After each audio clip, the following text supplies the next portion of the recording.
¿Qué quiso decir Jesús cuando dijo, «Nunca te conocí, apártate de mí»? Jesús dijo, «Entonces les diré claramente, nunca te conocí, apártate de mí, practicantes del mal».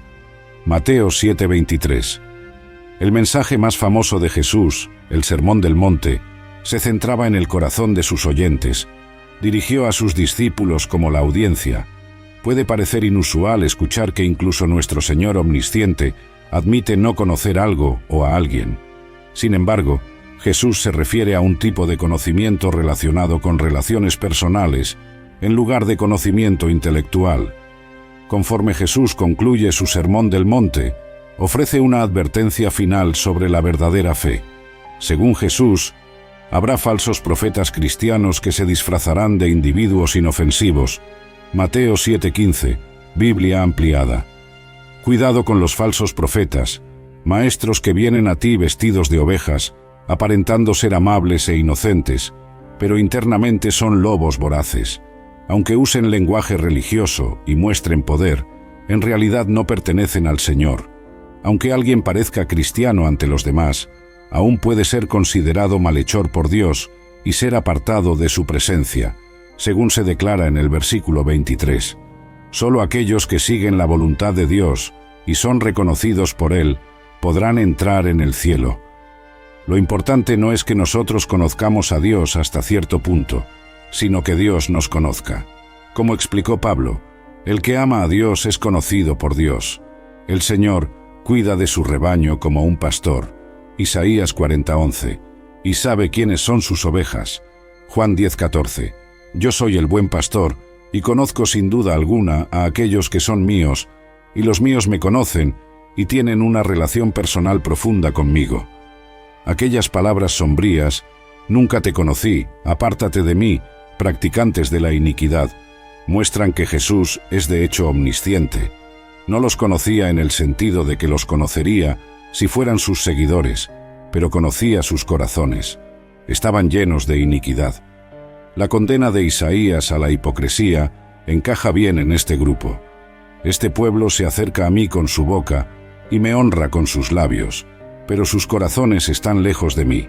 Isaías 29:13. Los malhechores que Jesús no conoce son falsos cristianos y falsos maestros. Apocalipsis 22:15. Fuera están los perros, los impíos, los impuros, aquellos de bajo carácter moral, y los hechiceros con sus drogas intoxicantes y artes mágicas, y la persona inmoral, el pervertido, los molestadores, y los adúlteros, y los asesinos, y los idólatras, y todos aquellos que aman y practican la mentira, el engaño, la trampa. Jesús advierte que un día les dirá a un conjunto de practicantes religiosos, «Nunca te conocí». Dios no se complace en enviar personas al infierno. Según Pedro 3:8, Biblia ampliada, el Señor no tarda, como si fuera incapaz de actuar, y no es lento en relación a su promesa, como algunos consideran lentitud, sino es extraordinariamente paciente contigo, no deseando que nadie perezca, sino que todos vengan al arrepentimiento. En el juicio, intentarán justificarse como dignos del cielo, basándose en sus obras, pero esto no funcionará. Mientras afirmen hacer todas esas buenas obras en nombre de Cristo, han fallado en hacer la única obra de Dios que cuenta, tener fe en aquel que Él envió. Así Jesús, el justo juez, los condena a la separación eterna de Él. Un comentarista bíblico popular observó, «Esta advertencia de Jesús se aplica a las personas que dicen, Señor, Señor, y aún así su vida espiritual no tiene nada que ver con su vida diaria. Van a la iglesia, quizás cumplen algunos deberes religiosos diarios, pero pecan contra Dios, y el hombre como cualquier otro podría hacer. Hay quienes hablan como ángeles, viven como demonios, que tienen la lengua suave de Jacobo y las manos ásperas de Esaú». Jesús afirmó ser aquel ante quien las personas deben presentarse en el último día de juicio, y es justamente llamado Señor. Esto debió haber sido una afirmación impresionante para algunos. Había un maestro poco conocido, viviendo en una área remota, que creía que sería el juez final de todas las personas en el futuro. Al decir, en aquel día, Jesús llamó nuestra atención hacia un día de juicio venidero para todos los hombres. ¿Cuál es el principal objetivo de tu vida? ¿Pensarás tanto en esto en aquel día como piensas ahora? ¿Te considerarás sabio por haberlo perseguido con ahínco? ¿Imaginas que puedes defenderlo ahora, pero serás capaz de defenderlo entonces, cuando todas las cosas en la tierra y en el tiempo se habrán desvanecido en la nada? Spurgeon: Señor, Señor, ¿no profetizamos en tu nombre? Las personas de quienes Jesús habló aquí tenían logros espirituales impresionantes. Profetizaron, expulsaron demonios e hicieron muchos milagros. Aunque estas cosas son grandes, no tienen valor sobre la genuina comunión y conexión con Jesús. Significativamente, incluso hacían estas cosas en nombre de Jesús, pero nunca realmente tuvieron una relación de amor y comunión con Jesús. Leemos: Nunca te conocí, apártate de mí, practicantes de la ilegalidad. Al final, la salvación se basa en conocer a Jesús y ser conocido por Él, en lugar de solo confesar verbalmente o depender del trabajo espiritual. Es nuestra conexión con Él por el don de la fe que Él nos da lo que garantiza nuestra salvación. Conectados a Jesús, estamos seguros. Sin conexión con Él, todos los milagros y grandes obras no prueban nada. ¡Qué palabra tan terrible! ¡Qué separación tan terrible! Apártate de mí, de Jesús mismo, a quien proclamaste en unión con quien solo la vida eterna puede ser encontrada. Pues, unidos a Cristo, todo es cielo; separados de Él, todo es infierno. Jesús es el juez, las llaves están en sus manos. Apartarse de Cristo es el propio infierno del infierno. Es la base de toda la miseria de los condenados, ser cortado de toda esperanza de beneficio de Cristo y su mediación. La verdadera fe en Cristo se prueba por la obediencia a la voluntad del Padre. Simplemente decir «Señor, Señor» y reclamar la creencia no es suficiente. También es necesario seguir y obedecer los mandamientos del Señor. Es posible adquirir un léxico religioso, memorizar versículos de la Biblia y himnos religiosos, pero aún así, fallar en seguir la voluntad de Dios. Aquellos que son verdaderamente nacidos de nuevo tienen el Espíritu de Dios viviendo dentro de ellos. Con la ayuda del Espíritu Santo son capaces de entender y seguir la voluntad del Padre. Romanos 8:9, versión Nueva King James. Pero ustedes no están en la carne, sino en el Espíritu, si es que el Espíritu de Dios habita en ustedes. Ahora, si alguien no tiene el Espíritu de Cristo, él no es de él.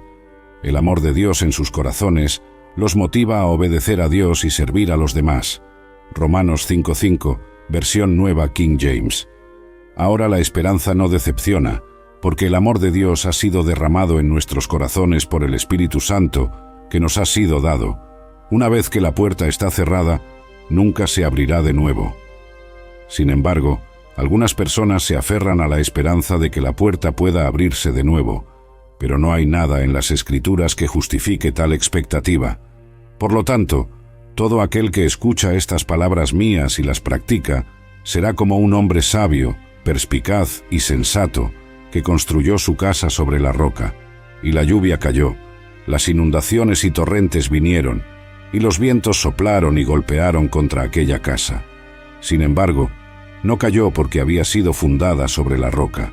Y todo aquel que escucha estas palabras mías y no las practica, será como un hombre insensato y estúpido, que construyó su casa sobre la arena, y la lluvia cayó, las inundaciones y torrentes vinieron, y los vientos soplaron y golpearon contra la casa, y ésta cayó, y grande y completa fue su caída. Mateo 7:24-27. Los oyentes de Cristo pueden ser categorizados en dos grupos: aquellos que escuchan y siguen sus enseñanzas, y aquellos que escuchan, pero no actúan en base a ellas. Cristo predicó ahora a una multitud mixta, y así los separa uno del otro, como hará en el gran día, cuando todas las naciones serán reunidas delante de Él. Escuchar a Cristo no es solo prestarle oídos, sino obedecerlo. El Señor estaba ilustrando un punto principal. Nuestra profesión de fe en Cristo será finalmente probada ante Dios. Aquellos que confiaron en Cristo y demostraron su fe mediante la obediencia, no tendrán nada que temer. Fundamentados en la roca, su casa permanecerá. Para aquellos que profesaron confiar en Cristo, pero no obedecieron a Dios, serán condenados. No podemos descartar a la ligera este sermón, pues fue Dios quien nos lo dio. Debemos inclinarnos ante Él y someternos a su autoridad, pues todos seremos juzgados. Mateo 7:28-29, Biblia ampliada. Cuando Jesús terminó de hablar estas palabras en la montaña, las multitudes quedaron asombradas e impresionadas con su enseñanza, pues Él las enseñaba como alguien que tenía autoridad, para enseñar enteramente por voluntad propia, y no como sus escribas, que dependían de otros para confirmar su autoridad. El sermón fue excelente, y es probable que más haya sido dicho de lo que está escrito aquí. Ahora, estaban maravillados con esta doctrina. Es de temer que pocos de ellos hayan sido llevados por ella a seguirle, pero estaban llenos de admiración en ese momento. Él pronunció su discurso con un tono de autoridad. Sus lecciones eran ley, su palabra, una palabra de mando. Cristo en la montaña mostró más verdadera autoridad que los escribas en los asientos de Moisés. Entonces, la cuestión es cómo servir a Dios de manera aceptable. Es una cosa andar con Dios y servirle de la manera que queremos, y otra cosa servirle de acuerdo con el estándar o manera que Él desea. Recuerda cuando le dijo a Saúl que la obediencia es mejor que el sacrificio. Esto significaba que no podemos buscar servir a Dios en nuestros propios términos, solo de acuerdo con su propia voluntad conocida. Es importante distinguir entre estos, porque muchas personas han afirmado vehementemente que anduvieron con Dios e hicieron su voluntad solo para que Dios dijera: «Apártate de mí». Primero, ven con sumisión reverente. La palabra de Dios nos da una visión profunda de cómo Jesús oró. No estábamos allí para verlo, pero gracias a Dios por la Biblia. Hebreos 5:7. En los días de su vida terrenal, Jesús ofreció tanto peticiones específicas como súplicas urgentes por lo que él necesitaba con fervoroso llanto y lágrimas, a aquel que siempre fue capaz de salvarlo de la muerte. Y fue oído debido a su sumisión reverente a Dios, su ausencia de pecado y su determinación infalible de hacer la voluntad del Padre. Nos es dicho por qué Dios siempre escucha las oraciones de su Hijo. Dice que Jesús fue oído debido a su sumisión reverente. ¿Cómo demostramos esa sumisión reverente? Hebreos 5:7 se refiere al tiempo en que Jesús oró en el jardín de Getsemaní, y esta es la descripción de lo que sucedió en ese momento. La sumisión reverente, por lo tanto, consiste en decir al Padre: no como yo quiero, sino como tú quieres, hágase tu voluntad. Consiste en renunciar a nuestra propia voluntad y aceptar la voluntad de Dios. Jesús nos dio una oración para usar como modelo. Es, por supuesto, lo que llamamos la oración del Señor. En parte de esta oración incluyó este mismo principio. Nos enseñó a orar: venga tu reino, hágase tu voluntad, en la tierra como en el cielo. Al acercarte a Dios necesitas decir: hágase tu voluntad. Estas simples palabras significan que estás diciendo: si mi voluntad no está alineada con la tuya, entonces pongo de lado mi voluntad. Estás diciendo: cuando nuestras dos voluntades entren en conflicto, deja que la tuya prevalezca. En segundo lugar, sé genuinamente dedicado a Dios. La dedicación habla de un compromiso del corazón que no se desconecta ni desanima fácilmente. Según Crónicas 15:14-15, además, hicieron un juramento al Señor con voz alta, con gritos, trompetas y con cuernos. Todo Judá se alegró con el juramento, pues juraron con todo su corazón y lo buscaron con celo, y permitieron que él fuera encontrado. Entonces el Señor les dio descanso de todos los lados. Es esencial ver que lograron su descanso después de su genuina dedicación a Dios, de la misma manera que podemos encontrar verdadero descanso cuando elegimos ser verdaderamente dedicados a Dios. Cuando somos verdaderamente dedicados a Dios, naturalmente disfrutamos de su protección, y ese compromiso absoluto del corazón le agrada. Cuando somos verdaderamente dedicados, es natural llevar su presencia y, por lo tanto, ver sus manifestaciones sobrenaturales. La verdad es que algunas personas que son llamadas por el nombre de Dios, porque son frecuentemente vistas en su casa, tienen corazones que están tan lejos del Dios vivo. En tercer lugar, debemos ser sacrificiales en nuestro caminar y trabajar con Dios. La mayordomía para Dios requiere un cierto nivel de sacrificio. Esto se debe a que, a veces, la obediencia puede ser inconveniente para nuestra carne, aunque sea necesaria para andar en las bendiciones de Dios más adelante. El sacrificio generalmente involucra nuestro tiempo, habilidad, energía, tiempo y recursos para ver que el reino de Dios avance en la tierra. Daniel viene a la mente cuando hablamos sobre este tipo de sacrificio. Dejó su comodidad como uno de los principales consejeros del rey y puso su vida en riesgo solo para permanecer dedicado a Dios en oraciones. Desafió aquella orden porque estaba listo para sacrificar todo por el placer del rey, a quien sirve. Abraham también sabía lo que era servir a Dios de forma sacrificial. Oremos.